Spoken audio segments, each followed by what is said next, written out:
1885 সাল 24শে এপ্রিল ঠাকুর শ্রী রামকৃষ্ণদেব চলেছেন প্রখ্যাত নাট্যকার গিরিশচন্দ্র ঘোষ মহাশয়ের বাড়িতে। ওনার বাড়িতে একটা অনুষ্ঠানের আয়োজন করা হয়েছে ঠাকুরকে ঘিরেই, এবং ঠাকুর বেশ কিছু শিষ্যদের সাথে করে নিয়ে চলেছেন গিরিশবাবুর বাড়িতে। মানে ওই যোগীন মহারাজ, স্বামীজি, বলরাম বাবু, মাস্টারমশাই, এনারা অনেকেই চলেছেন ঠাকুরের সাথে।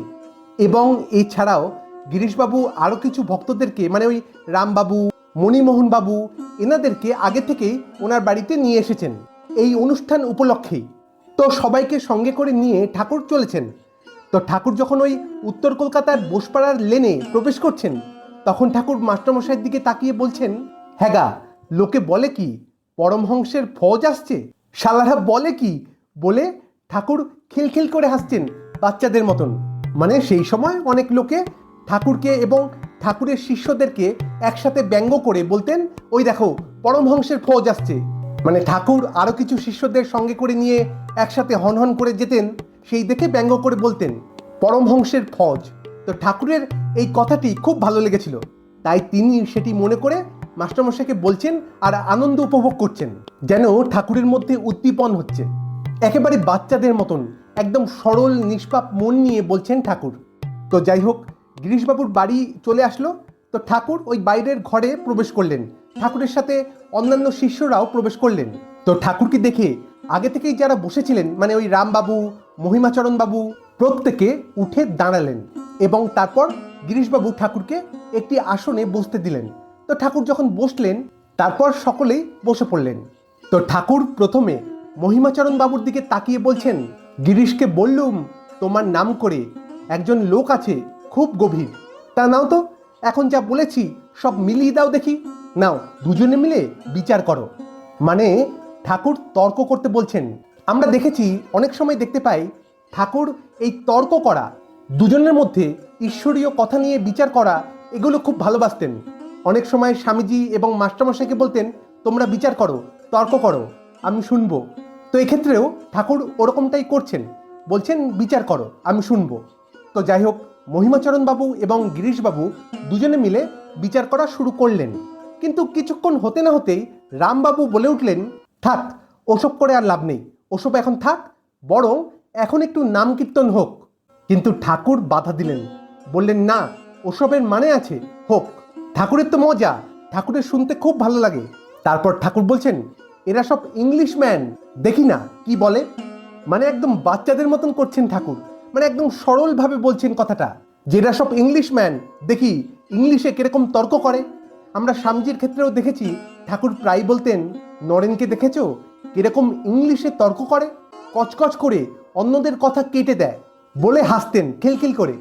মন কতটা সরল হলে এইরকম বাচ্চাদের মতন নির্দ্বিধায় আচরণ করা যায়।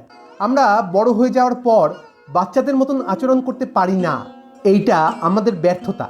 কারণ আমাদের মধ্যে অনেক রকম, অনেক জ্ঞান, অনেক বোধ ইত্যাদি জমা হয়ে গিয়ে কেমন যেন একটা আমাদের ভিতরের শৈশব নষ্ট হয়ে যায়। অভিজ্ঞতা সঞ্চার করতে করতে একসময় আমাদের ভিতরকার বাচ্চাটা কোথায় হারিয়ে যায়, আমাদের শৈশব কোথায় হারিয়ে যায়, আমরা বড্ড জটিল হয়ে পড়ি। কিন্তু এরকম যদি সরল থাকা যায়, যদি আমাদের ভিতরের বাচ্চাটাকে আজীবন রেখে দেওয়া যায়, সেইটিই কিন্তু প্রকৃত শিক্ষা, সেইটিই কিন্তু প্রকৃত গুণ। তাহলেই কিন্তু জীবনকে সম্পূর্ণভাবে উপভোগ করা যায়। জটিলতার মধ্যে কিচ্ছু নেই, সরলতার মধ্যেই সব কিছু, সরলতার মধ্যেই এই জীবন লুকিয়ে থাকে। এই জন্য বাচ্চারা সব থেকে বেশি জীবনকে উপভোগ করে। তাই ঠাকুর একদিকে যেমন বালক, আরেকদিকে মহাজ্ঞানী, সর্বজ্ঞানী।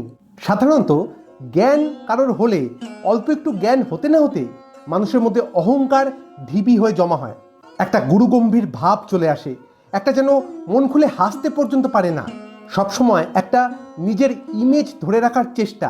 কিন্তু যে প্রকৃত জ্ঞানী হবেন, যে সর্বজ্ঞানী হন, তার স্বভাব পুরো বালকের মতন হয়ে যান। তাই কে প্রকৃত জ্ঞানী এটা বুঝতে গেলে তার আচরণ দেখতে হয়, যে সে কি খুব গম্ভীর আচরণ করছে, খুব জ্ঞানী এটা প্রমাণ করার আচরণ করছে, নাকি একদম সরল আচরণ করছে, একদম বালকের মতন আচরণ করছে। এই থেকেই বোঝা যায় কার প্রকৃত জ্ঞান হয়েছে, কার প্রকৃত জ্ঞান হয়নি। তাই এই বালকের স্বভাব হলো মহাজ্ঞানীর লক্ষণ। তো যাই হোক, মহিমাচরণ বাবু আর গিরিশবাবুর মধ্যে তর্ক চলল, বিচার চলল। ওই মহিমাচরণ বাবু বলছেন যে যে কেউ, যে কোনো মানুষ সাধন করে, সাধন বলের দ্বারা কৃষ্ণ হয়ে যেতে পারে। মানে যেই সাধন করবে, প্রকৃত সাধনা করবে, সেই কৃষ্ণ হয়ে যেতে পারে। অবতার বলে আলাদা কিছু হয় না, অবতার হওয়া যায়, সাধনের মাধ্যমে হওয়া যায়। কিন্তু গিরিশবাবু বলছেন না, অবতার অবতারই, কৃষ্ণ কৃষ্ণই। যে যতই সাধন করুক, যতই জ্ঞান অর্জন করুক, যতই যা করুক, সে হয়তো শ্রীকৃষ্ণের সব থেকে প্রিয় ভক্ত হতে পারে, সব থেকে প্রিয় দাস হতে পারে বা দাসী হতে পারে, কিন্তু শ্রীকৃষ্ণ আর কেউ হবে না, কৃষ্ণ কৃষ্ণই। এই মতভেদ নিয়ে বিতর্ক চলছে এবং কিছুক্ষণ যাওয়ার পর গিরিশবাবু খুব উত্তেজিত হয়ে গেলেন।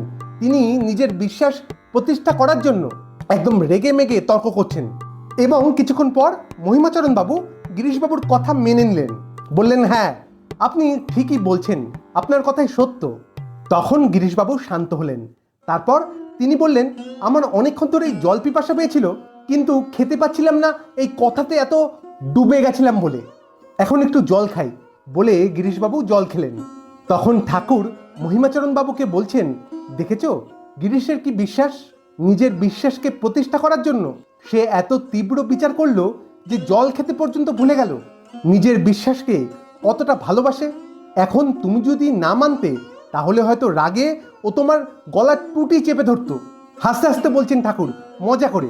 ভাগ্যিস তুমি মানলে, না হলে গিরিশকে শান্ত করা যেত না। মজা করছেন ঠাকুর।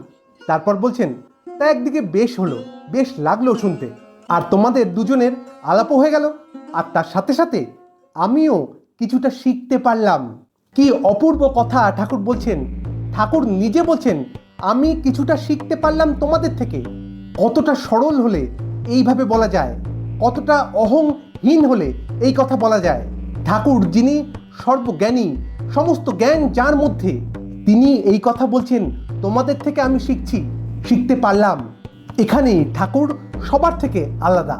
ঠাকুর কখনো আমি গুরু, আমি শিক্ষক বা আমি একটা বিশেষ কেউ এইরকম ভাব প্রকাশ করতেন না, কখনো না।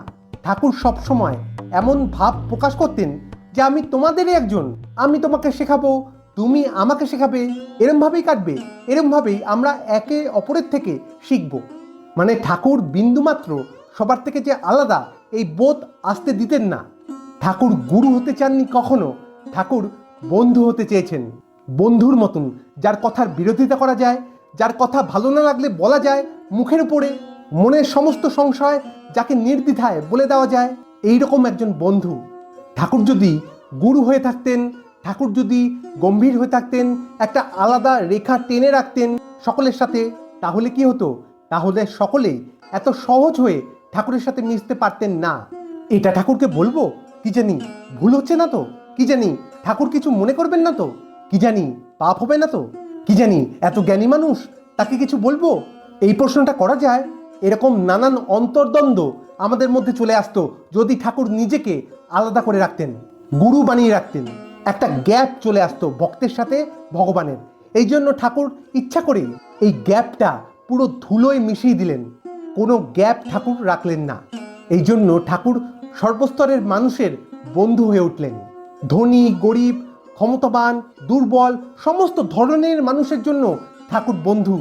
ঠাকুরের মহিমা শুধু ঠাকুরই জানতেন, সবই তাঁর লীলা। আজ এই পর্যন্ত, আবার দেখা হবে অন্য কোনো আলোচনায়। ভালো থাকবেন, সুস্থ থাকবেন। ধন্যবাদ। জয় ঠাকুর।